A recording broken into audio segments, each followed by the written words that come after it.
What's up, Matt from Urchfab here. Today's video, I'm going to be making an exhaust system for the Mini. Been sent in a load of parts from Fabco. These are all handmade by Adam, really nicely made exhaust silencers and various bent up pieces, which this is actually specific for a Mini, but I'm going to be doing something a little bit different, so I'm not actually going to use that, but I'll show you the issues that I've got with it. So this is a Maniflow exhaust system, and the engine was dynoed with this system, so don't want to change any of it or the design of anything really. But this, where this piece splits into one, it's designed to come very tight to here and then kink over here and go to the back, and that would leave space for all the gear change linkage. Obviously my gear change goes up through here, so all this is free space. I've cut all this off, obviously this came in here, but it actually hit on the body here where it was just too close, and if I gained clearance here by tipping the engine backwards, I would just hit the top of the body where the edge of that exhaust is there. So there was no way of really gaining a decent amount of clearance. The way this is made, it's not great. There's very little clearance here. There's a lot of space, so I don't see why they didn't just sort of move this over, but like I said, I'm not going to change any of that. This bit I am going to change. I'm going to bring it straight over to the middle. I'm going to put that 3-inch silencer up in this gap, which tucks up in there nicely, and then just go straight through to the back. And now I've got my big silencer, which is basically just going to sit in there. So nice straightforward exhaust system. So I've already cut these to form my collector, which will sit like that, and then this one connect into it and bring us over to the center.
So the tricky bit is getting this angle right. So I'm just going to do it, cut it way too long, because obviously we need an angle that way. This is coming down, so it's got to tip up that way as well to get us where we need to be. So it's going to be a little bit of trial and error, but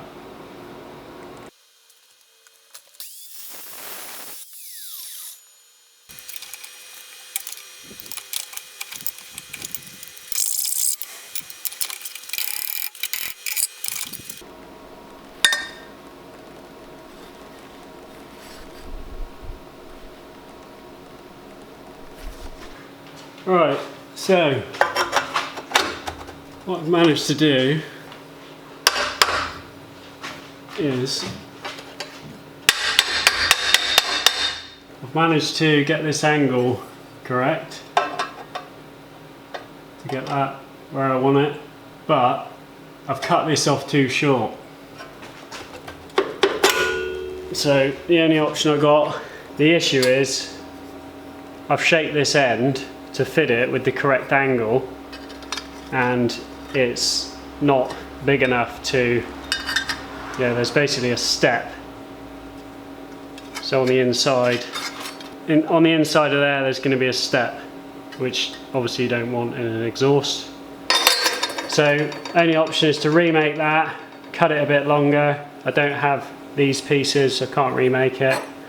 So this is the piece I cut off. I'm just going to have to weld that back on and then cut it again, which is annoying, but one of the benefits of working with metal is you can stick it back together when you cock it up. So there's not really anything else I can do other than do it this way. So I'm going to purge all this when I weld it together. So we'll just tack everything together, get everything where it needs to be. Then when we weld it, we'll fill it with argon, and then all these inside joins will be nice and smooth. Because it's a collector where everything's merging into one, it is going to get very hot. So it'll make it, you know, a better job. So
the setup I use for the purge, I've got these double valves on my bottles so that when I do the welding classes, if people want to bring their own machine, we can all run off the same bottles. So I use these are actually water cooler fittings, so they're quick release. And then on one of them I've just got a little bit of silicone hose, which is just stick in one end.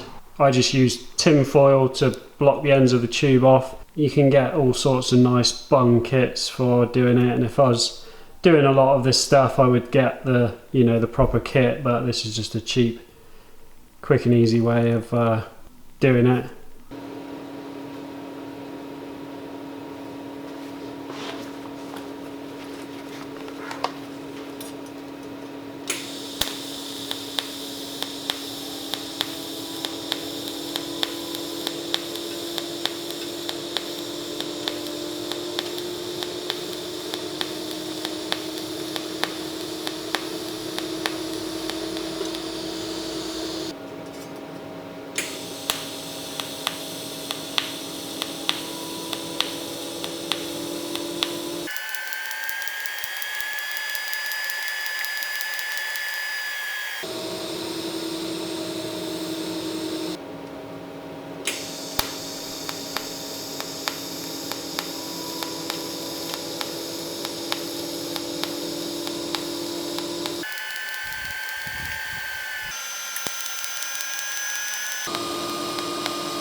So that's my finished collector section.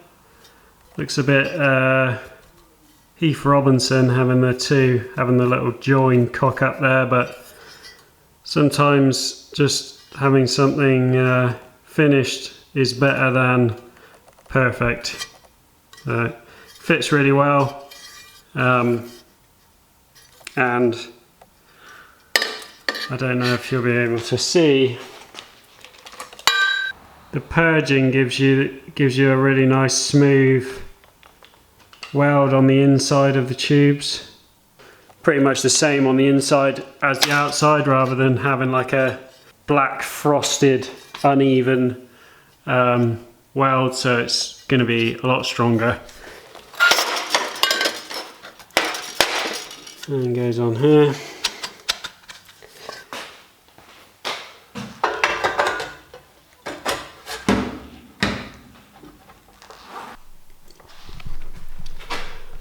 So that will sit up in there,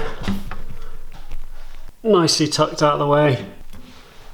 So I've just got to mount the rear silencer at the back, make a bracket for this. So I'm going to have a little rubber bobbin thing here, come down with an L bracket, have a mount at the front, 2 mounts at the back, which I'll just riv nut into this box section to come down to the silencer at the back, and then just a straight piece of pipe in the middle, straight piece of pipe out the back, job done.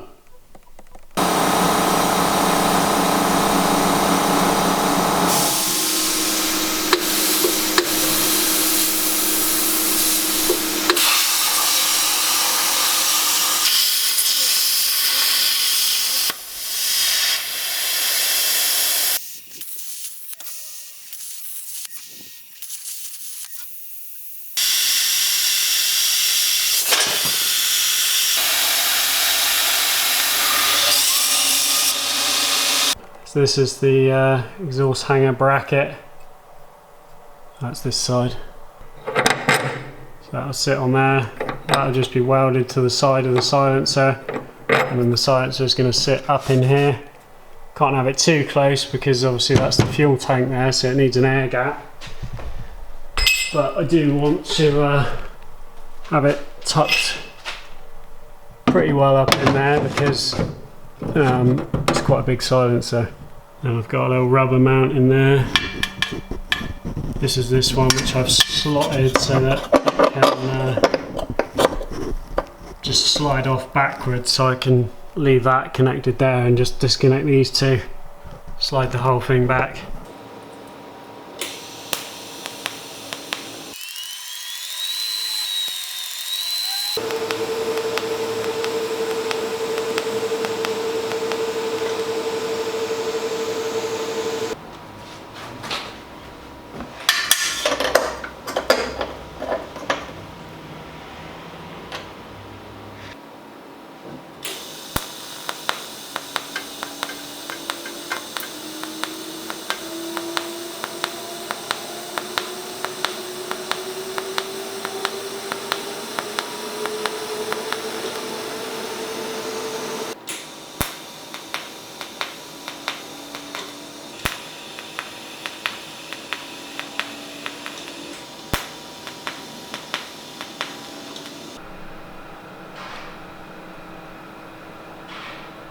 So this is now in and sat where it's gonna sit. Could have got that rear silencer probably a bit higher, but I just really want to make sure I've got a decent air gap above it. And I had this bit of bent section that I thought I would use for a little tailpipe, just to sort of bring the back of it up, tuck it up underneath the bumper. So I'm happy with that. I'm not going to fully weld this because this section here is made from a thicker wall thickness of tube than the rest of it, because I didn't have enough to do this piece. So I'm going to wait until I've got a thin wall piece to go in here. So that'll turn up next week. I'll add that in, and then all I've got to do is weld that, weld that.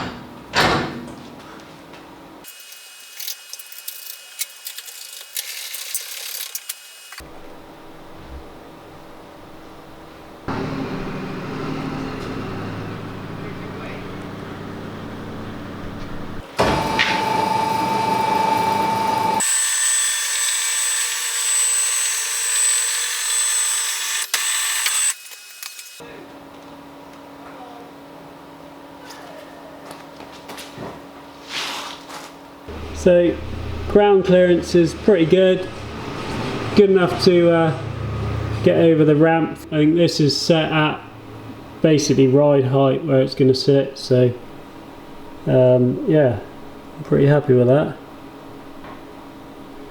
Job's a good one. Not too sure about my little zigzag exhaust tip thing. I think I may just cut that off a bit shorter. I don't know, maybe.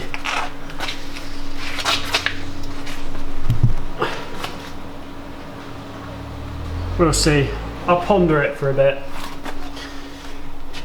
So it's time for another welding machine giveaway. This time's the Jazik Evo 200 AC/DC machine with a wireless foot control, and I'm going to throw in a one-to-one welding class, so you can come here, learn to do a bit of this, and then you can take the machine home with you. And I'm going to include accommodation as well. I'll put you up in a local hotel. Lots of nice places to stay around here, so you can come and check out the area, learn to do some welding and take this home. Details are in the description, or you can scan this code here and it will take you straight to it. But this is a great little machine. I've just reviewed it. If you're interested in having a look at the review and see what it can do. So that's another job ticked off the list. If you are thinking of making an exhaust system, then give Adam at Fabco a shout. He can supply basically anything that you need to make an exhaust for absolutely anything. All different bend radiuses, tube size. He can expand all the ends of it so it'll all slip together. Anything you need there, I'll put all his details in the description. Give him a shout if you need anything. That's going to be it for this one. Cheers for watching. See you on the next one.